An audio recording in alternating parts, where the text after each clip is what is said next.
Sa ngalan ng Ama at ng Anak at ng Espiritu Santo. Amen. Sumainyo ang Panginoon. At sumairin. Upang tayo maging marapat sa misang ito, halina't magsisimula sa ating mga kasalanan. Tayo pong lahat, inaamin ko sa makapangyarihang Diyos At sa inyo, mga kapatid, na lubha akong nagkasala sa isip, sa salita at sa gawa, at sa aking pagkukulang. Kaya'y sinasamo ko sa mahal na Birheng Maria, sa lahat ng mga anghel at mga banal, at sa inyo, mga kapatid, na ako'y panalangin sa Panginoong ating Diyos. Kawaan tayo na mapagmahal na Diyos, patawarin sa ating mga sala, at patnubayan hanggang sa buhay na walang hanggan. Amen. Panginoon, kaawaan mo kami. Panginoon, kaawaan mo kami. Kristo, kaawaan mo kami. Kristo, kaawaan mo kami. Panginoon, kaawaan mo kami. Panginoon, kaawaan mo kami. Iyuko natin ang ating ulo, ibulong sa Panginoon ang ating intensyon. Sama ng intensyon ng mga kababayan natin sa ibang bansa, sa ibang lugar, nagtatrabaho para sa kanilang pamilya. Pagdasal natin ng mga tumutulong sa ating simbahan. Manalangin tayo. Ama naming makapangyarihan, ang iyong pinakadakilang magagawa ay magpatawad at ang iyong laging pinakikita ay pagkahabag.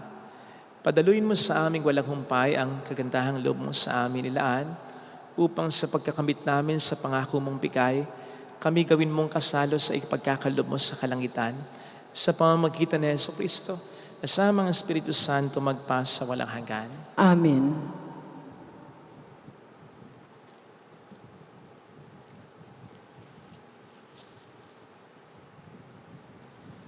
Ang salita ng Diyos mula sa aklat ni Nehemías. Noong mga araw na iyon, ng 7 buwan ng taon, nagkatipon ang lahat ng Israelita sa Jerusalem at liwasang bayan nasa makapasok ng pintuan patungo sa tubig. Hiningi nila kay Isra ang aklat ng kautusan ni Moises na ipinatutupad ng Panginoon sa bayan ng Israel. Si Isra ay isang saserdote at dalubhasa sa kautusan na sinugo ng Panginoon ng panahon ni Moises. Kinuha nga ni Isra ang aklat, dinala niya ito sa kapulungang binubuo ng mga lalaki, babae, at mga batang may sapat na gulang at pangunawa. Mula sa umaga hanggang tanghali, binasa niya ang kautusan sa harapan ng mga taong natitipon sa liwasang bayan. Ang lahat naman ay nakinig na mabuti. Siya ay nakatayo sa isang entambladong kahoy na sadyang itinayo sa pagkakataong iyon. Si Isra ay nakikita ng lahat sapagkat mataas ang kanyang kinatatayuan. Ang lahat ay tumayo na nang buksan niya ang aklat. Purihin ang Panginoon, ang dakilang Diyos, ang wika niya. Ang lahat ay nagtaas ng kanilang mga kamay at sumagot, Amen, Amen. Pagkatapos, nagpatira pa silang bilang paggalang sa Panginoon. Binasa ni Isra ng maliwanag ang batas na ito ng Diyos at ipinaliwanag na mabuti ang kahulugan. Nang malaman ng mga tao ang dapat nilang gawin ayon sa kautusan, nabagbag ang kanilang kalooban, anupat sila'y napaiyak. Ang araw na ito ay dakila sa Panginoon na inyong Diyos, wika ni Nehemías at Isra at mga Libita. Nakikinig ang mga tao at umiiyak nga, kaya't sinabi nila, huwag kayong umiyak. Wika pa nila, umuwi na kayo at magdiwang. Ang walang pagkain at inumin ay bahaginan ng mayroon, sapagkat ang araw na ito'y dakila sa Panginoon. Ang kagalakan dulot niya ay magiging kalakasan ninyo. Ang mga tao'y inaliw ng mga libita at pinatahimik ang mga ito. Wika sa kanila, walang dapat malungkot sa inyo, sapagkat ang araw na ito ay banal. Umuwing masaya ang lahat upang magdiwang. Kumain sila at uminom, at binahagi na naman ang wala. Silang lahat ay nagdiwang, sapagkat naunawa nga nila ang ipinaliwanag sa kanila. Ang salita ng Diyos. Salamat sa Diyos. Ating kabutihat lugod ay nasa loobin ng Diyos. Ating kabutihat lugod ay nasa loobin ng Diyos. Ang batas ng Panginoon ay batas na walang kulang. Ito'y utos na ang dulot sa tao ay bagong buhay. Yaong kanyang mga batas ay mapagtitiwalaan, nagbibigay ng talino sa lahat ang kaisipan. Ating kabutihat lugod ay nasa loobin ng Diyos. Ang ituntuning ibinigay ng poon ay wastong utos. Liligaya ang sinuman kapag ito ay sinunod. Ito'y wagas at matuwid pagkat mula ito sa Diyos. Pangunawa ng isipan yaong bungang idudulot. Ating kabutihat lugod ay nasa loobin ng Diyos. Yaong paggalang sa poon ay marapat at mabuti. Isang banal na tungkulin na iiral na parati. Pati mga hatol niya'y matuwid na kahatulan. Kapag siya ang humatol, ang pasya ay pantay-pantay. Ating kabutihat lugod ay nasa loobin ng Diyos. Ito'y higit pa sa ginto na maraming nagnanais. Higit pa sa gintong lantay na ang hangad ay makamit. Matamis pa kaysa pulot, sa pulot na sakdal tamis. Kahit anong pulot ito na dalisay at malinis. Ating kabutihat lugod ay nasa loobin ng Diyos.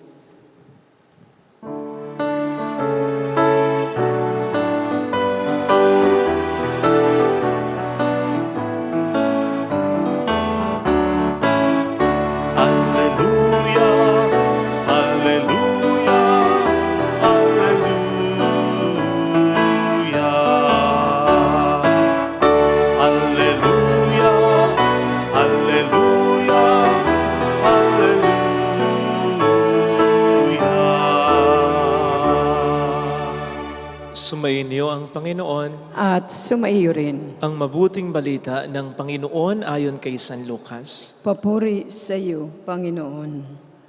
Noong panahong yon, ang Panginoon ay humirang pa ng 72. Pinauna niya sila ng dala-dalawa sa bawat bayan at puok na patutunguhan niya. Sinabi niya sa kanila, sagana nga anihin, ngunit kakaunti ang mga manggagawa. Idalangin ninyo sa may-ari na magpadala siya ng mga manggagawa sa kanyang bukirin. Umayo kayo. Sinusugo ko kayong parang mga kordero sa gitna ng mga asang gubat. Huwag kayong magdala ng lukbutan, supot o panyapak. Huwag na kayong titigil sa daan upang makipagbatian kanino man. Pagpasok ninyo sa alinmang bahay, sabihin muna ninyo, maghari nawa ang kapayapaan sa bahay na ito. Kung maibigin sa kapayapaan ang nakatira roon, sa kanila ang kapayapaan. Ngunit kung hindi sila magkakamit nito. Manatili kayo sa bahay na inyong tinutuluyan, kanin ninyo at inumin ang anumang idulot sa inyo, sapagkat ang manggagawa ay may karapatang tumanggap ng kaniyang upa. Huwag kayong magpapalipat-lipat ng bahay. Kapag tinanggap kayo sa alinmang bayan, kanin ninyo ang anumang ihain sa inyo. Pagalingin ninyo ang mga may sakit doon at sabihin sa bayan, nalalapit na ang paghahari ng Diyos sa inyo. Ngunit sa alinmang bayang hindi tumanggap sa inyo, lumabas kayo ng lansangan nito at sabihin ninyo, pati ang alikabok dito na dumikit sa aming mga paa ay pinapagpag namin bilang babala sa inyo. Ngunit pakatandaan ninyong nalapit na sa inyo ang paghahari ng Diyos. Sinasabi ko sa inyo, Sa araw ng paghukom ay higit na mabigat ang kaparusahan ng mga tao sa bayang iyon kaysa dinanas ng mga taga Sodoma. Mga kapatid, ang mabuting balita ng Panginoon. Pinupuri ka namin, Panginoong Hesukristo. Narinig po natin sa ating binasang Ebanghelyo ang pagsusugo pa ni Kristo ng karagdagang 72 bukod sa naunang 12 upang ipahayag ang mabuting balita niya. Patunay lamang na ang gawain ng ebanghelisasyon ay gustong ipagpatuloy ng Panginoon mula noon hanggang ngayon at sa mga susunod pang panahon. At patunay lamang din ito na ang gawain ng ebanghelisasyon o pagpapahayag ng mabuting balita ng Panginoon ay hindi lamang gawain ng iisang tao, iisang grupo ng tao, kundi lahat tayo. Dapat tulong-tulong tayo. Doon muna tayo sa unang punto, yung partikular ang Panginoon sa gawain ito ng ebanghelisasyon. Nakapagtataka nga lang kung bakit kung ikukumpara ang efforts ng mga evangelizers noon at evangelizers ngayon, para bagang mas effective noon. Mas marami ang nararating noon. Mas marami ang nakakonvert noon. Mas marami ang nakakakilala sa Panginoon at tumatanggap sa Kanya kumpara sa ngayon. Na talaga namang nakapagtataka. Bakit? Kasi napakalaki ng agwat, ng difference in terms of means of communication, mode of transportation. Mas mainam tayo ngayon kesa noon. Pero bakit? Mas maganda yata ang daloy ng evangelization noon. Hindi kaya yung mga evangelizers noon ay mas masigasig kesa ngayon? Ngayon meron nga tayong magandang mode ng transportation, magandang means ng communication. Pero anong silbi ng lahat ng ito kung walang gana ang mga dapat na gumagawa ng ebanghelisasyon? Naisip ko nga po, kung bakit, halimbawa sa ating personal na karanasan, mas madali sa atin ang mag-initiate ng conversation at mag-sustain ito sa mahabang panahon kung ang topic ay chismis, buhay ng may buhay, kamunduhan, latest na trend, latest na damit, mga material na bagay. Kaysa sa mga bagay na mahalaga sa buhay. Nag-share ba tayo as regards the Bible? As regards mga sermon na napapakinggan natin? Pinag-uusapan ba natin? O hanggang sa simbahan lamang, hanggang sa atin lang kapag napakinggan natin, pinababayaan natin, kinakalimutan na rin natin. Kaya nga kung mapapansin po ninyo, mga sikat na content at personalidad ngayon sa social media, ay hindi naman talaga yung may kinalaman sa pananampalataya o sa malalim na relasyon sa Panginoon kundi yung tungkol sa mga kamunduhan, mga material na bagay. In fact, may iba sa atin, kahit hindi na nga panoorin, i-share na lang, ila-like na lang, para mas mag-proliferate pa ang mabuting balita ng kaligtasan. Hindi pa magawa. So what's wrong? Ang sabi po sa Kawikaan is 8:8, ang mga salita ng chismis ay parang mga masarap na pagkaing tumutuloy sa kaibuturan natin. Paraphrasing this, na of course, without losing its meaning, pwede nating sabihin na ang mga pangit na salita, mga walang kwenta, makamundo, walang kabuluhang salita ay parang mga masarap na pagkain na ini-enjoy natin. Bagay na katakataka sapagkat tayo ay anak ng Diyos. Binuhay tayo ng salita ng Diyos. Kaya dapat ang enjoy natin ay ang salita ng Diyos. Kahit kung bakit mas ine-enjoy pa natin na parang isang napakasarap na pagkain ang pag-take natin sa mga makamundong salita at topics na pinag-uusapan natin, something is very wrong with us. Kumbaga, na-immune na tayo, nasanay na tayo at hinahanap-hanap na natin ang mga pangit na salita. Kaya't yung penchant natin for chismis, yung hilig at hilig natin sa mga walang kwentang usapin, lalo pa sa mga bastos at walang modo, o walang moda. Pagkapakita yon na marumi na ang kalooban natin, marumi na ang puso natin. At pagkapakita rin yon na ibang inaalagaan natin. Hindi ang kaluluwa natin, hindi ang espiritu natin, kundi ang katawan natin. Ang pagiging makamundo natin. Magtataka pa ba tayo kung bakit ganito na ang mundo na ating ginagalawan? Sa YouTube, ang daming mga nagpapalabas ng hindi maganda. Pag-usapan ng Panginoon, pag-usapan ng pananampalataya, parang nawawala ng gana. Magtataka pa ba tayo kung bakit ang lakas ng puwersa ng kasalanan ngayon? Ito ang ating inaalagaan at hindi ang mga salitang nakapagbibigay sa atin ng kaligtasan. Sana wag ganyan. Sana magpalaganap tayo ng mabuting balita. Alam niyo po, yung mga sinesermo namin sa inyo, kaming mga pare, lalo pat tuwing linggo, talagang pinaghahandaan namin ang mga ito, pinagninilayan po namin. At kung ito'y narinig na po ninyo, most likely hindi na namin po mauulit ito. Halimbawa po ako, nililista ko yung mga points ko kung minsan, yung mga naikwento ko, yung mga topics ko. At as much as possible, talagang hindi ko na inuulit yon. So, sayang naman kung napaghandaan at na-deliver ng maganda with the aid, of course, of the Holy Spirit, ang isang makabuluhang sermon. Tapos, hindi na natin pag-uusapan, hindi na po natin share, hindi na po natin pananatiling buhay sa social media. Hanggang sa mawala na talaga, makalimutan na. Tayo nga mismo, kahit na-touch tayo sa isang magandang humilya, nakakalimutan natin Kaya napakahalaga ng pinapamahagi natin upang hindi lang natin matandaan, kundi upang mapakinabangan din ng iba nang mayroon ding mga pinagdaraanan. Sana, sabi nga ng isang pare ni Father Luciano Filoni, punuin natin ng salita ng Diyos ang social media. Punuin natin ito ng mga salitang magaganda at hindi ng mga salitang walang kabuluhan, bastos, walang moda, walang kwenta. Ngayon, kung hindi na tayo makapag-evangelize sa pamamagitan ng social media, hindi na tayo makapagpahayag ng mabuting balita, sana, wag na lang din tayong magpahayag at maging instrumento sa pagpapalaganap ng mga salitang masama. Masama na yung magkulang tayo sa pagpapahayag ng salita ng Diyos. Mas masama yung magpahayag pa tayo ng mga salita laban sa Diyos. So yun po yung una. Ang ikalawa ay, ang gawain ng evangelisasyon ay hindi gawain lamang ng isang tao. Hindi lang ng isang grupo ng tao, kundi lahat tayo. Lalo pat ang scope ng ministeryo ay buong mundo. Goes therefore, make disciples of all nations. Ang sabi ni Kristo, hindi po kaya ng mga pari lamang ito. Kailangan po namin ang tulong ninyo.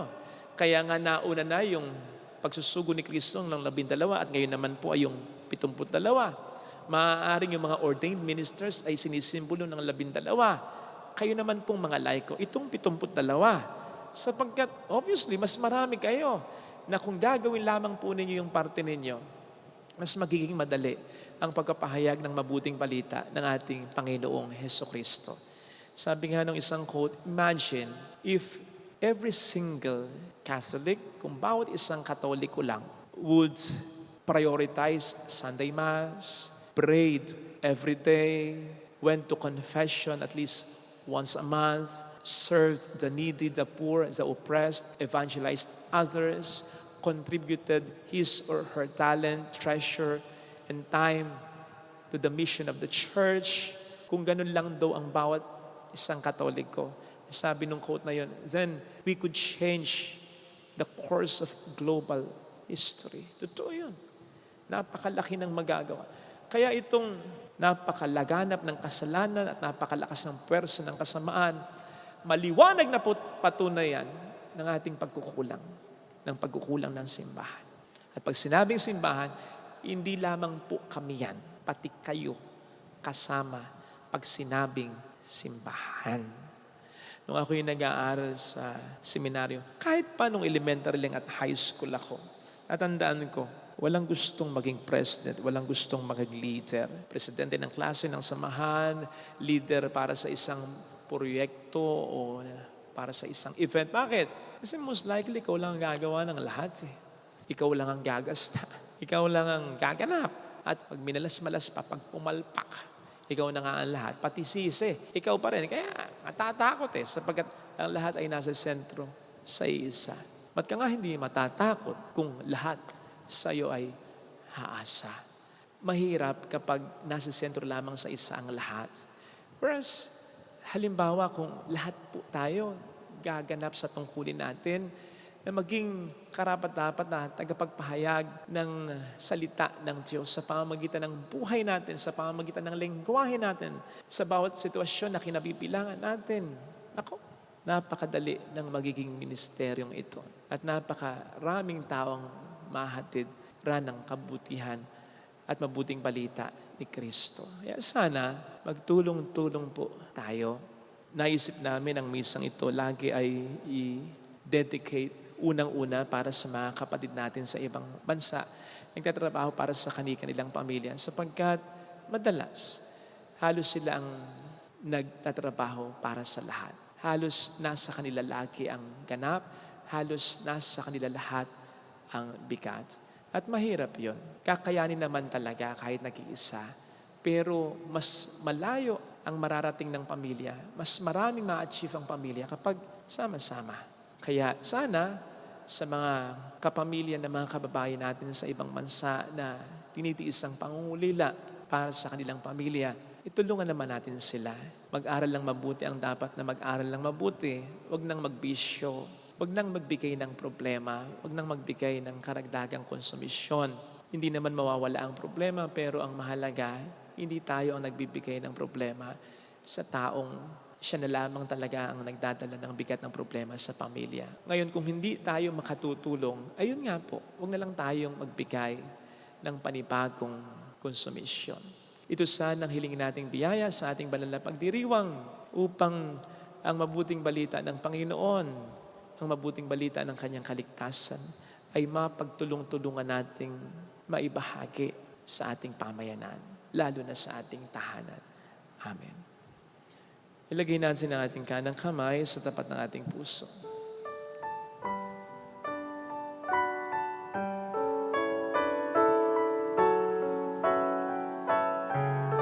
Awitin natin, alam kong may magagawa ang Diyos.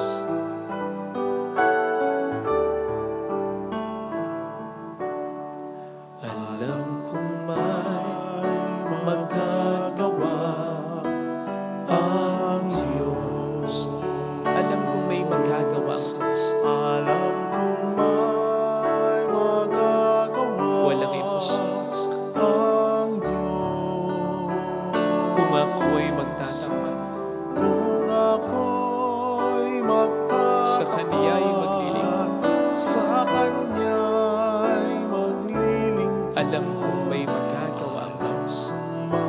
may magagawa ang Diyos. Alam kong di ringkin ng Diyos ang samo ko, Alam kong di sapagkat mahal niya. ringkin ng Diyos ang samo ko. Alam kong di ringkin ng Diyos ang samo ko, Alam kong di sapagkat alam niya. ng Diyos ang samo ko. Kung ako'y magtatapat, Kung ako'y sa Kaniya'y maglilingkod. sa Kanya'y maglilingkod, Alam kong di ringkin ng Diyos ang samo ko. di ringkin ng Diyos ang samo. Pikit natin ang ating mga mata. Panginoon, kami tulungan mo na alam din naman po namin ginagawa mo. Dangan nga lamang ang tulong po na hinihiling namin ay yung maramdaman namin mula sa mga taong dahilan din naman kung bakit kami nagsasakripisyo. Ang pamilya namin, ang mga taong tinutulungan namin, ang mga taong pinangungunahan namin. Huwag naman naming maramdaman na kaming nangunguna sa kanila ay nag-iisa. Walang maramdamang suporta at pagkapahalaga. Tulungan mo, Panginoon, na maibukas ang kanilang mga mata na kailangan din namin sila. Hallelujah! Purihin ng Diyos. Hallelujah! Pasalamatan siya. Siya ay muling babalik sa atin.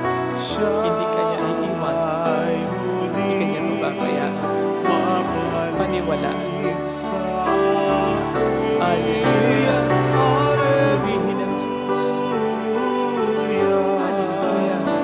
Sa takdang panahon, balikan mo upang tayo ay tapat siya sa kaniyang mga pangako sa atin.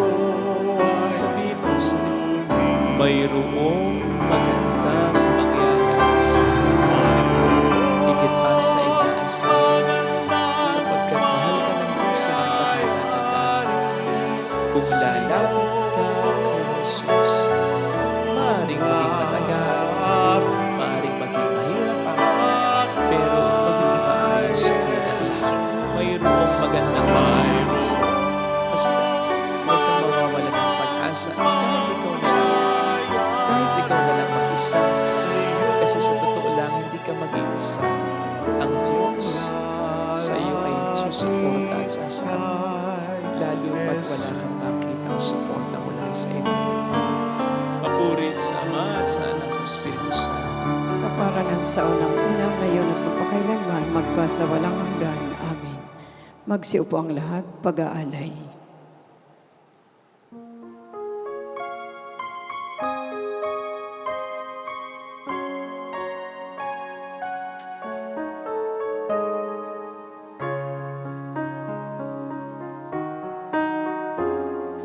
Tinapay at alak na aming pinagpaguran, bunga ng lupa at ng aming paggawa.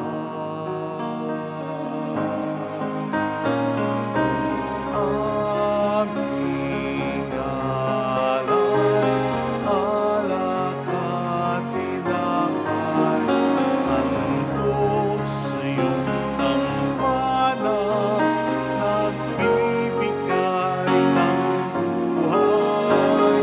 Nawa'y mamanalin itong handog naming alay, umaharap sa iyo, nagbibigay pugay. Manalangin tayo, pang ating handog ay maging kalugod-lugod sa Diyos sa mga makapangyarihan. Tanggapin nawa ng Panginoon itong paghahain sa imong kamay, sa kapurihan niya at karangalan sa ating kapakinabangan at sa buong sambayanan niyang banal. Ama naming lumikha, loobin mong ikalugod ang aming paghahandog at ito nawa ay siyang magkaloob ng iyong pagpapalang sa amin ay umaagos sa pamamagitan ni Jesucristo at sa mga Espiritu Santo magpasa walang hanggan. Amen. Sumayin niyo po ang Panginoon. At sumaiyo rin. Itaas sa Diyos ang inyong puso at diwa. Itinaas na namin sa Panginoon. Pasalamatan po ang ating Panginoong Diyos. Marapat na siya ay pasalamatan. Ama naming makapangyarihan, tunay nga pong marapat na ikaw ay pasalamatan sa pamamagitan ni Jesucristo na aming Panginoon. Siyang salitang katuwang mo at kapiling noong lahat ng may iral ay iyong likhain. Siya'y sinugo mo para kami sa pinagpalayain, kaya't siya'y kinalinga ng mahal na Birhen na naging kanyang inang totoo sa kapangyarihan ng Espiritu Santo. Inako niyang sundin ang loob mo at kamtin ng sambayan ng banal para sa iyo. Pinagtiis niyang iunat sa krus ang kanyang mga kamay upang magwakas ang kamatayan at mahayag ang pagkabuhay. Kaya kaisa ng mga anghel na nagsisiawit ng papuri sa iyo ng walang humpay sa kalangitan, kami nagbubunyi sa iyong kadakilaan. Santo, Santo, Santo, Panginoong Diyos ng mga hukbo, napupuno ang langit at lupa ng kadakilaan mo. Usana sa kaitaasan. Pinagpala ang naparirito sa ngalan ng Panginoon. Usana sa kaitaasan. Ama naming banal, ikaw po ang bukhal ng tanang kabanalan. Kahit sa pamamagitan ng iyong Espiritu, gawin mong banal ang mga kaloob na ito upang para sa amin ay maging katawan at dugo ng iyong anak na aming Panginoong Jesucristo.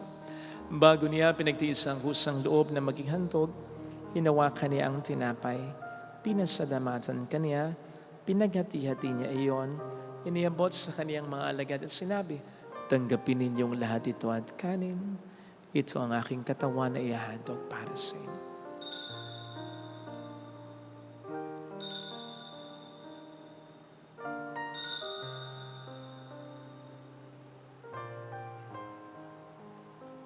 Gayun din naman nang matapos ang hapunan, inawakan niya ang kalis, muli kaniyang pinasalamatan. Iniabot niya ang kalis sa kaniyang mga alagad at sinabi, "Tanggapin ninyong lahat ito at inumin. Ito ang kalis ng aking dugo, ng bago at walang hanggang tipan. Ang aking dugo na ibubuhos para sa inyo at para sa lahat, sa ikapagpatawad ng mga kasalanan. Gawin niyo ito sa pag-alala sa akin."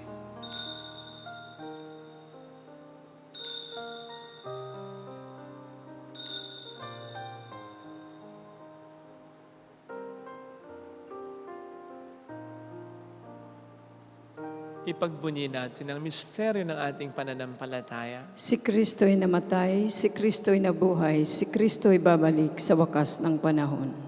Ama, ginagawa namin ngayon ang pag-alaala sa pagkamatay at muling pagkabuhay ng iyong anak. Kaya nialay namin sa iyo ang tinapay ng buhay at ang kalis ng kaligtasan. Kami nagpapasalamat dahil kami iyong minarapat na tumayo sa harap mo para maglingkod sa iyo.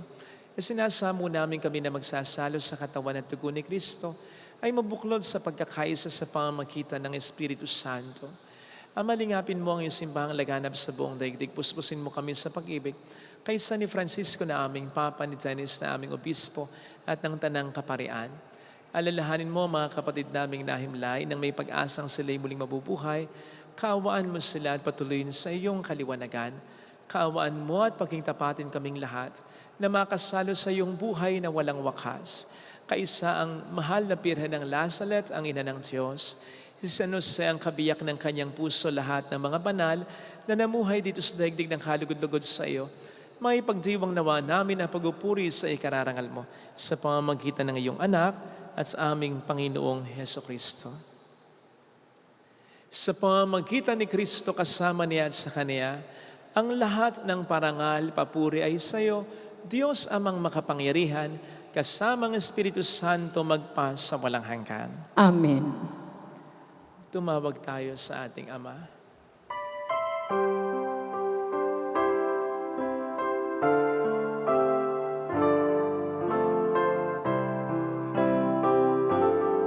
Ama namin, sumasalangit ka, sambahin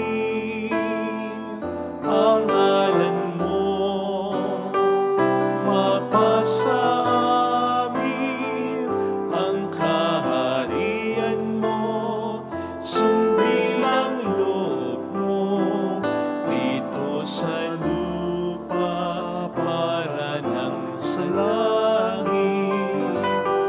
Bigyan mo kami ngayon ng aming kakanin sa araw-araw at patawarin mo kami sa aming mga sala para ng pagpapatawad namin sa nagkakasala sa amin, at huwag kaming ipahintulot sa tukso, at iadya mo kami sa lahat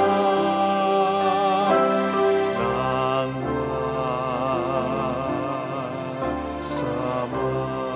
Iniling namin kami adya sa lahat ng masama, pagkalooban ng kapayapaan araw-araw, samantalang aming pinaghahandaan ang dakilang araw ng pagpapahayag ng tagapagligtas namin sa Heso Kristo. Sapagkat iyo ang kaharian, ang kapangyarihan at ang kapurihan magpakailanman. Amen. Panginoong Heso Kristo, sinabi mo noon, sinasabi mo rin sa amin ngayon, kapayapaan ang iniiwan ko sa inyo, aking kapayapaan ang binibigay ko.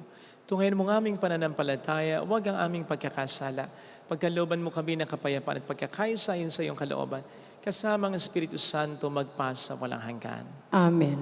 Ang kapayapaan ng Panginoon ay sumainyo nawang lahat. At sumayo rin. Magbigayan tayo ng kapayapaan sa isa't isa. Kapayapaan po, peace. Kordero ng Diyos. Kordero ng Diyos na nag-aalis ng mga kasalanan ng sanlibutan, maawa ka sa amin. Kordero ng Diyos na nag-aalis ng mga kasalanan ng sanlibutan, maawa ka sa amin.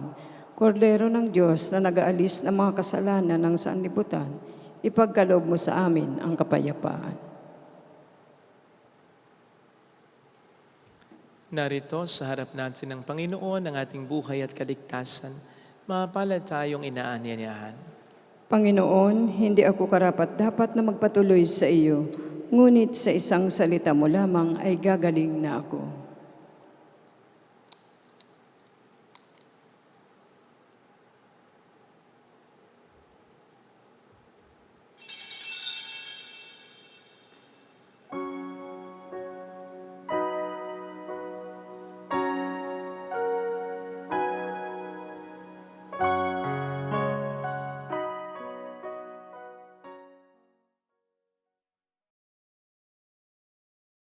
Na ikaw ay nasa kabanal-banalang sakramento.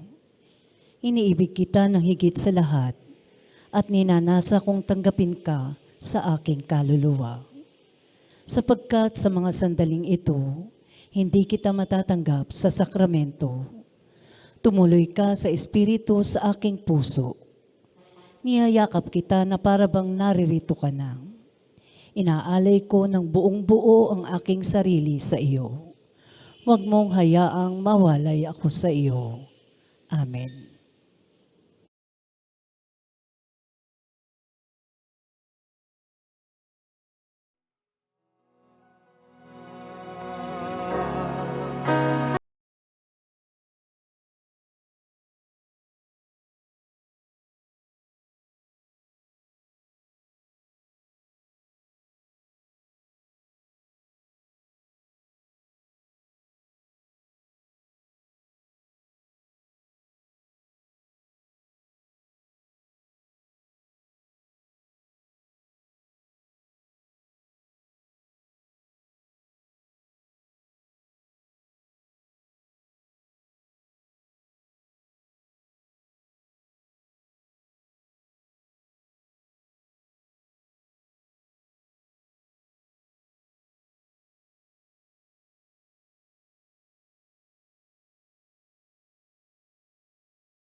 Kinabang ay magdulot nawa ng kagalingan sa aming katauhan upang kami makatambal sa kalawalatian ng aming nilalahukan sa tiniis na kamatayan namin ngayong pinahayag sa ginanap na pagdiriwang.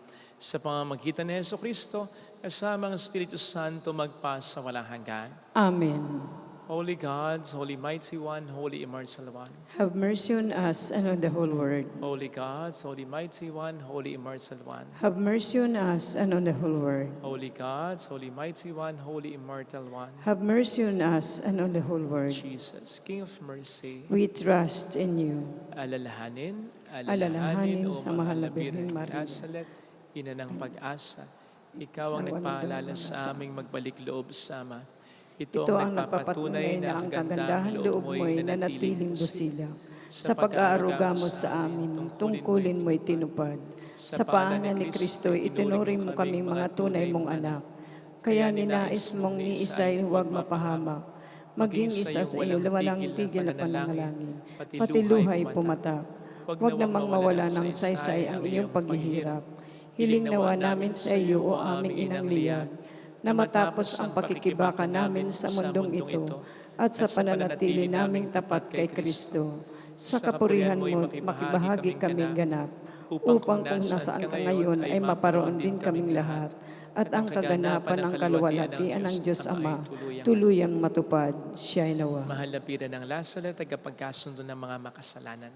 Ipanalangin mo kaming walang patid, kami mga dumudulog sa iyo. Maraming salamat po sa patuloy niyong pananalangin at pagtulong sa ating simbahan. Marami pong salamat.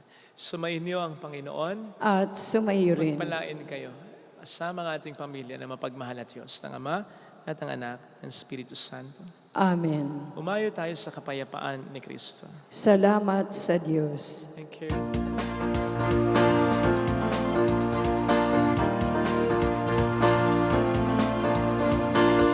Mary, Mother of the Lord, here's the prayer we sing to you. Let your tears sip in our minds and hearts as once they fell at last and